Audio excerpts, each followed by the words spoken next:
Magbubuhay tayo ngayon ng kalatuchi, dwarf kalatuchi. So marami kayong matutunan sa akin pag-aalaga ng halaman, at ituturo ko na rin sa inyo yung pagluluto. Ito yung buto niya, oh. Yan, ito yung buto niya. So ipunla mo lang siya dyan.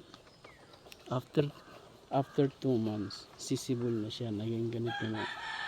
Pwede mo na ito ibinto ng 100, mga ganito kalaki.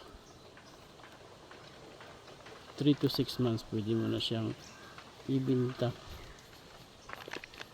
Ito yung buto, ito yung klase ng buto niya. Yan. So sa susunod ay iba naman yung ituturo ko kung paano magmarkot. Basta lahat,